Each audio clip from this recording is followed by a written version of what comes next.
اعوذ باللہ من الشیطان الرجیم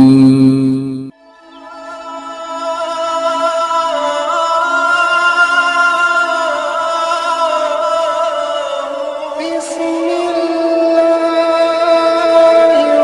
الرحمن الرحیم۔ جو اللہ کا قرب حاصل کر چکے ہیں اور جو اللہ کے ولی بن جاتے ہیں، پھر عام عوام کے لیے انہیں ایسا رہنما منتخب کر لیا جاتا ہے اور ان کی قبولیت کو اللہ زمین کے اندر پھیلا دیتا ہے۔ وہ اللہ کے پیارے بندے جن سے رب بھی محبت کرتا ہے، فرشتے بھی محبت کرتے ہیں، اور ان کا پیار، ان کی قبولیت یہ زمین کے اندر پھیلا دی جاتی ہے، یہاں تک کہ لوگوں کے دل اللہ کے اس ولی کی طرف راغب رہتے ہیں اور ان کے دلوں میں وہ محبت اور پیار داخل ہو جاتا ہے۔ آج ہم جس ہستی کا ذکر خیر سنیں گے وہ سادات میں سے، قادری سلسلے کے پیشواؤں میں سے، اور حضرت علی کرم اللہ تعالی وجہہ الکریم کی اولاد میں سے میری مراد سیدنا امام جعفر صادق رضی اللہ تعالی عنہ، کہ جن کا عرس مبارک رجب المرجب کے مہینے میں منایا جاتا ہے، اور آپ کی سیرت سے متعلق، آپ کے عبادات سے متعلق چند باتیں عرض کرنے کی کوشش کی جائے گی، اس نیت کے ساتھ کہ اللہ کریم ہمیں بھی بزرگوں کی سیرت سن کر اس کے مطابق اپنی زندگی گزارنے کی توفیق عطا فرمائے۔ نبی پاک صلی اللہ علیہ وآلہ وسلم نے ارشاد فرمایا کہ تم میں سے کوئی بندہ مومن اس وقت تک نہیں ہو سکتا، یعنی کامل مومن نہیں ہو سکتا، کب تک؟ فرمایا مجھے اپنی ذات سے بڑھ کر جب تک نہ چاہے، اور میری ذات اسے اپنی ذات سے بڑھ کر محبوب نہ ہو جائے، اور میری اولاد اسے اپنی اولاد سے بڑھ کر محبوب نہ ہو جائے، اور میرے اہل بیت اسے اپنے گھر والوں سے بڑھ کر پیارے نہ ہو جائیں، اس وقت تک آدمی کامل مومن نہیں بن سکتا۔ اہل بیت اطہار کی محبتیں، ان سے عقیدت اور ان کے ساتھ پیار کا رشتہ اور تعلق، یہ ہمارے پیارے نبی صلی اللہ علیہ وآلہ وسلم کو مطلوب ہے، اور اللہ نے بھی قرآن پاک میں ارشاد فرمایا ہے قُلْ لَا أَسْأَلُكُمْ عَلَيْهِ أَجْرًا إِلَّا الْمَوَدَّةَ فِي الْقُرْبَى۔ اے حبیب صلی اللہ علیہ وسلم، آپ فرما دے لوگوں کو کہ میں تم سے سوال نہیں کرتا کسی معاوضے، کسی اجرت کا، یعنی تبلیغ دین کا جو فریضہ تم تک پہنچایا ہے اور میری وجہ سے تمہیں ہدایت ملی، اس راہ راست پر آئے، اسلام کا نور نصیب ہوا اور کفر کی تاریکیاں دور ہوئیں، تو اس پر کچھ افراد بارگاہ رسالت میں تحفے تحائف لے کر آئے، اس وجہ سے کہ آپ کی بدولت اللہ نے ہمیں یہ نور اور ہدایت کا راستہ عطا فرمایا، تو آپ یہ اس کا تحفہ قبول کر لیجئے۔ آپ صلی اللہ علیہ وسلم کی عام عادت تو یہی تھی کہ آپ تحفہ قبول فرماتے تھے، اور تحفہ دینا، تحفہ لینا، اس کی آپ نے ترغیب ارشاد فرمائی ہوئی ہے کہ اس سے دلوں میں محبت بیٹھے گی، تم ہدیہ دیا کرو، لیا کرو۔ لیکن یہاں پر جب ایسا کہا گیا آپ صلی اللہ علیہ وسلم کی بارگاہ میں، تو پھر آپ نے وہ تحفہ قبول نہیں کیا، وہ تحفہ نہیں لیا، اور یہ آیت مبارکہ اللہ کا فرمان انہیں سنایا کہ میں تم سے کوئی اجرت، معاوضہ طلب اس بات پر نہیں کرتا، مگر ایک چیز کا سوال فرمایا، کس کا؟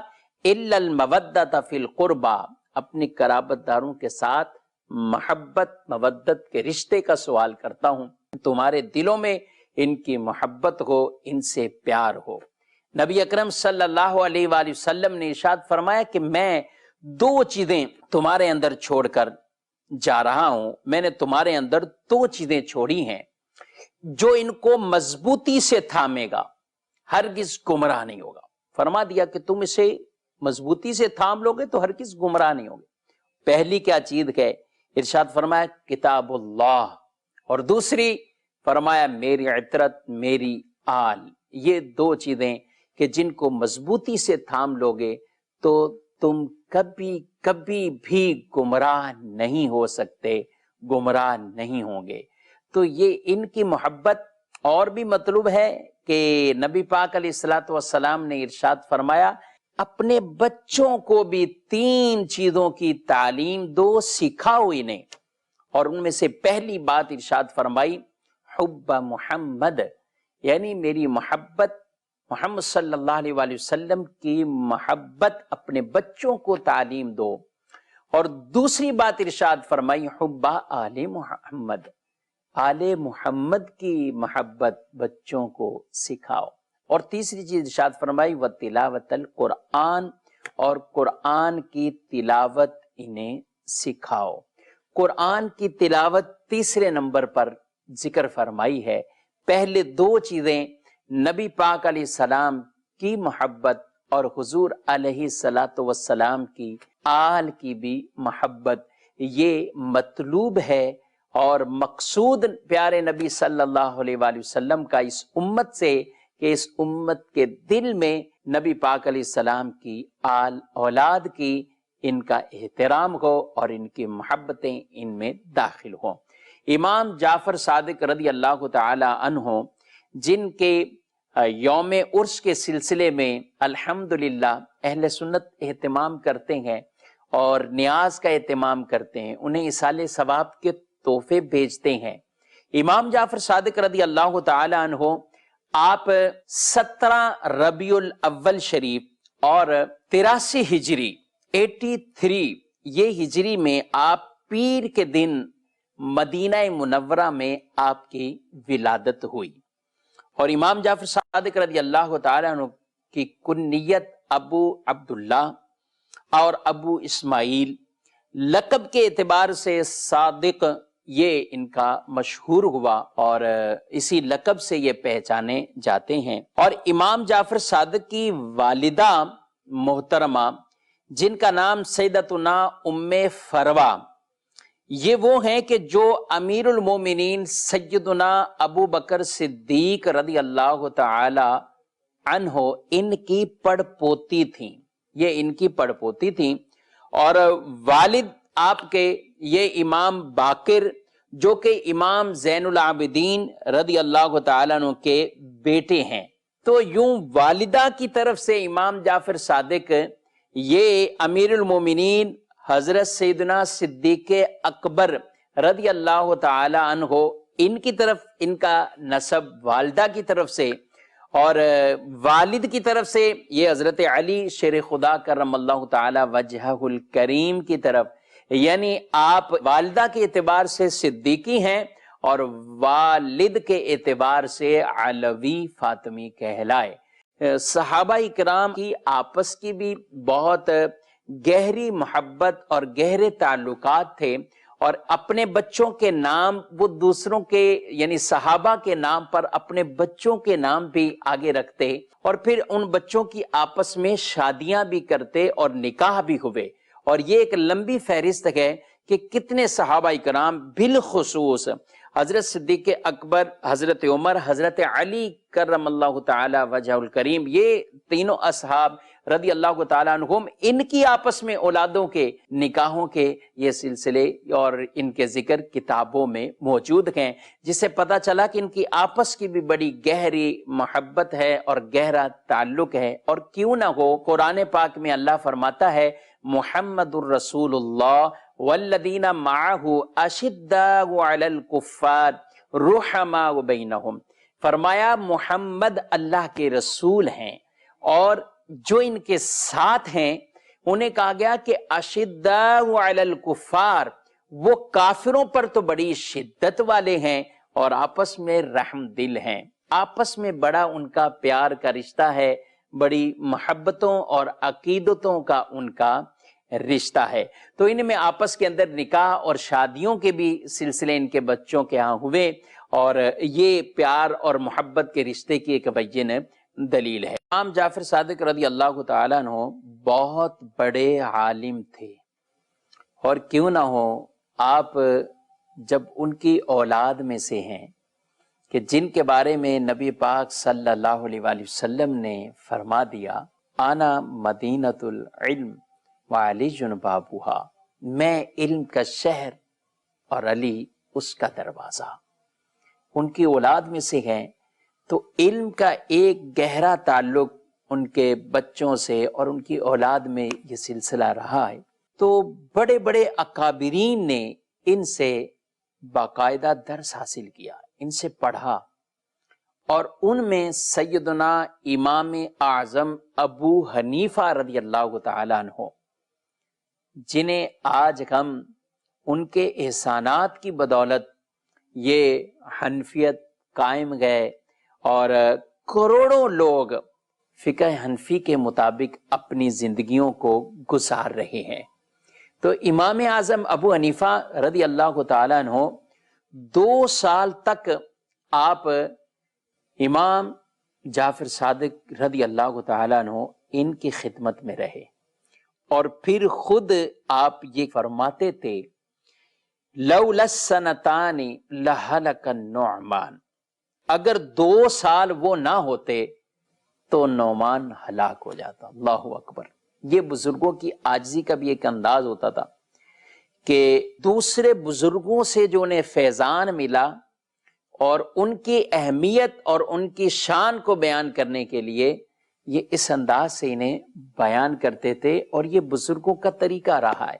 تو یہ بزرگوں کا ایک انداز ہوتا ہے الحمدللہ، اور انہوں نے ہمیں یہ ادب سکھایا کہ وہ دوسرے بھی بزرگوں کا ادب ہی بجا لاتے ہیں. اللہ کریم ہمیں بھی با ادب رکھے، اور بے ادبی اور بے ادبوں کی صحبت سے اللہ ہمیں محفوظ فرمائے.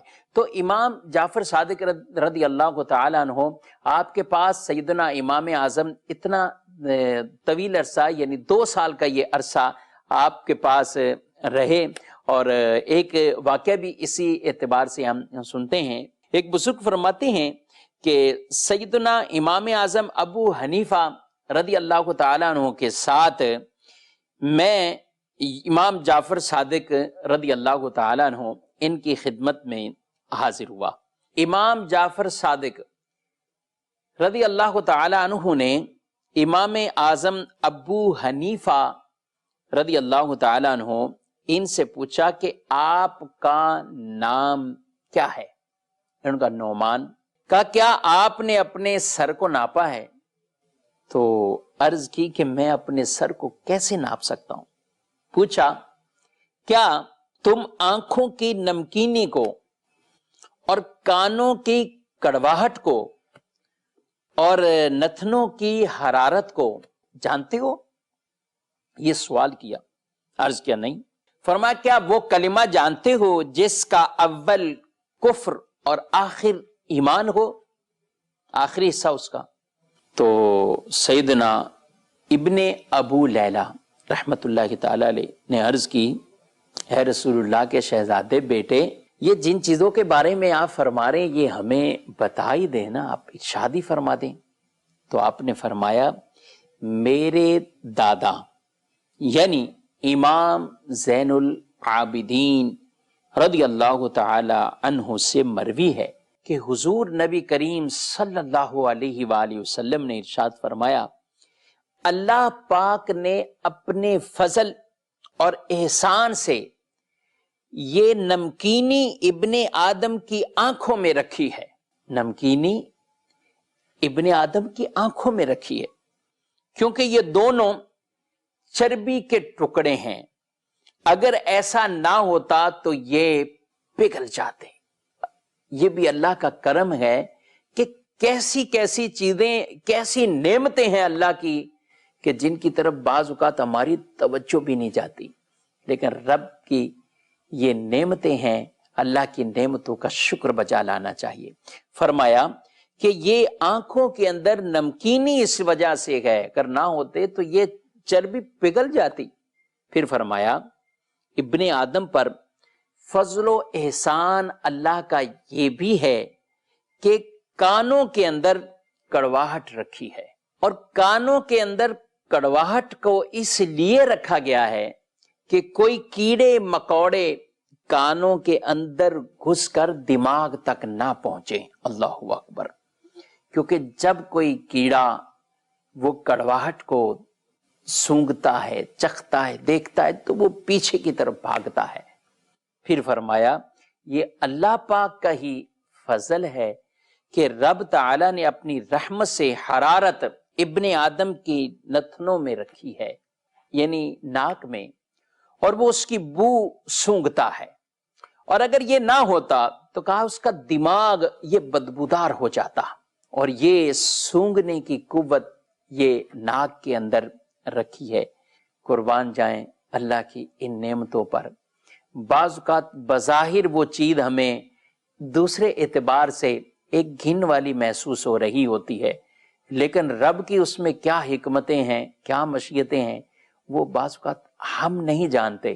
کانوں کی میل کو ہی لے لیجئے، یا کان کے اندر کی اس اندرونی معاملات کو لے لیجئے، لیکن یہ کرواہٹ یہ کس وجہ سے کہ کیڑے مکوڑوں سے انسان کے بدن کے اور اس کے دماغ کا تحفظ رہے۔ سونگتا ہے تو اس کو پتہ چل جاتا ہے۔ علماء نے لکھا نا کہ نبی پاک صلی اللہ علیہ وسلم کی سنتوں میں بڑی حکمتیں ہیں، اور سنتوں کی حکمتوں کو بیان کرتے ہوئے فرمایا پانی، دیکھیے اگر ہم وضو کرنے جاتے ہیں نا تو پانی کے 3 اوصاف بیان کیے جاتے ہیں۔ پانی کا اپنا ایک رنگ، پانی کیسا ہے اس کا بسا اوقات دیکھنے سے پتہ چلتا ہے۔ اچھا، بعض اوقات پینے سے، اس کو جب ہم پیتے ہیں یا منہ میں لیتے ہیں تو اس کا ذائقہ، اس کا ٹیسٹ یہ ہمیں پتہ لگتا ہے۔ اچھا، پانی بدبودار ہے یا کیسا ہے یہ جب اس کو سونگھتے ہیں یا ناک میں پانی جب داخل کرتے ہیں تو پتہ چل جاتا ہے۔ تو یہ تینوں چیزیں یہ وضو کی سنتوں میں سے ہے، یعنی آدمی پانی لیتا ہے اس سے پہلے ہاتھ دھوتا ہے، تو اس اعتبار سے وہ پانی ہاتھ دھوئے اس نے۔ اچھا، اب اس نے چلو میں پانی لیا کلی کرنے کے لیے، تو اس ضمن میں وہ دیکھتا بھی ہے۔ اچھا، کلی کرتا ہے تو اسے اس کا ٹیسٹ، ذائقہ بھی پتہ چل جاتا ہے، اور آگے کہ اس کو کلی کے بعد پھر ناک میں پانی داخل کرنا ہے اور ناک میں پانی جو چڑھاتے ہیں، تو یہ چیزیں سنت میں سے، یعنی سنت کے اندر عظمت دیکھیے کہ آگے وضو کے جو اہم فرائض وہ آگے آ رہے ہیں۔ کون سے؟ 4 فرض، یعنی چہرہ دھونا، دونوں ہاتھوں کو کونیوں تک، سر کا مسا، اور پاؤں کو ٹخنوں سمیت دھونا، یہ آگے ہیں۔ تو پانی کے تینوں اوصاف نبی پاک علیہ السلام کی سنت پر عمل کریں، یہ ہمیں پتہ چل جائیں گے۔ اس کے بعد ہم جو فرائض ہیں اس کی طرف ہم بڑھ رہے ہیں، تو یہ کتنی اس میں برکتیں ہی برکتیں ہیں۔ اور یہ امام جعفر صادق رضی اللہ تعالیٰ عنہ کے حوالے سے جو روایت بیان کی گئی کہ اللہ کی کتنی رحمت ہے، مہربانیاں ہیں لوگوں پر، کہ ہمارے اندر جو چیزیں اللہ نے پیدا کی ہیں جنہیں ہم جانتے نہیں ہیں، بعض کا توجہ بھی نہیں اس طرف ہوتی، لیکن اس میں بھی اللہ کی کئی حکمتیں وہ پوشیدہ ہوتی ہیں۔ ہاں، امام جعفر صادق رضی اللہ تعالیٰ عنہ بہت بڑے عالم تھے، اس کے ساتھ ساتھ بہت بڑے عبادت گزار تھے، اور کیوں نہ ہو، جن کے دادا زین العابدین کہلائیں، جن کو لقب سجاد کا ملے، اور خود حضرت علی کرم اللہ تعالی وجہہ الکریم جن کی عبادتوں کی شہرتیں ہیں، بی بی فاطمہ رضی اللہ تعالی عنہا جو نماز پڑھیں اور پوری رات عبادت کریں اور پھر بھی طلب رہ جائے کہ کاش ایک رات تو اتنی طویل ہو جائے کہ فاطمہ جی بھر کے سجدے کر لیں، جی بھر کے عبادت کر لیں۔ آپ بھی بہت عبادت فرماتے تھے۔ حضرت سیدنا امام مالک رضی اللہ عنہ آپ فرماتے ہیں کہ امام جعفر صادق رضی اللہ تعالی عنہ کو 3 کام مسلسل کرتے ہوئے دیکھا۔ یعنی ان تین میں سے کسی کام کے اندر آپ مصروف ہوتے. پہلا کام فرمایا نماز پڑھتے ہوئے دیکھا، دوسرا کام تلاوت میں مشغول رہتے، اور تیسرا کام روزہ دار ہوتے. یعنی ان تین میں سے کسی ایک کام کے اندر آپ کو ضرور مشغول دیکھا ہے. روزے بھی رکھنے والے، اور جب اس طرح روزوں کو بیان کیا جاتا ہے تو مراد نفلی طور پر روزے رکھنے والے، جی ہاں نفلی طور پر. اور قیامت کے دن اللہ انہیں بہت انعامات عطا فرمائے گا. حدیثوں میں ارشاد فرمایا لوگ حساب کتاب کی مشقتوں میں ہوں گے، اور قیامت کے دن روزے داروں کے لیے دسترخوان بچھا جائیں گے، وہ جنتی پھل کھائیں گے، اور ان سے فرمایا جائے گا کہ تم نے دنیا کے اندر اللہ کی رضا کے لیے بھوک کو، پیاس کو برداشت کیا، آج تمہارے لیے یہ انعامات اللہ کی طرف سے ہیں. ان کو دسترخوان پر یہ چیزیں عطا فرمائی جائیں گی. رجب المرجب کا مہینہ برکتوں والا، اور پھر ساتھ ساتھ شعبان المعظم دنوں میں اور ان مہینوں میں نفلی طور پر بھی روزوں کا اہتمام کرنا چاہیے، تاکہ ہمیں ان مہینوں اور دنوں کی برکتیں کا ماحق ہو نصیب ہو. تلاوت کلام پاک یہ امام جعفر صادق رضی اللہ تعالیٰ عنہ کے معمولات میں تھا. کثرت سے قرآن پڑھتے، اور ان سے محبت کا تقاضا یہی ہے کہ ہم اپنے بزرگوں کی سیرت کو اپنے اندر نافذ کریں. قرآن پاک کے بارے میں حدیث پاک میں ارشاد فرمایا گیا کہ جس بندے کو قرآن کی تلاوت میرے ذکر سے اور مجھ سے دعا مانگنے سے روکے رکھے، جی ہاں حدیث قدسی ہے، قرآن کی تلاوت جس شخص کو میرے ذکر سے اور مجھ سے دعا مانگنے سے روکے رکھے، اللہ ارشاد فرماتا ہے میں اسے بن مانگے عطا فرماؤں گا. بن مانگے اللہ اس کی حاجتوں کو پورا فرمائے گا جو شخص قرآن کی تلاوت میں مشغول ہوتا ہے. اللہ اکبر. آج ہم دیکھیں تو اس اعتبار سے مسلمانوں میں بڑی کمی ہے، کمزوری ہے، اور قرآن سے یہ تعلق گویا کہ ہمارا بہت ضعیف ہو چکا ہے، کمزور ہے.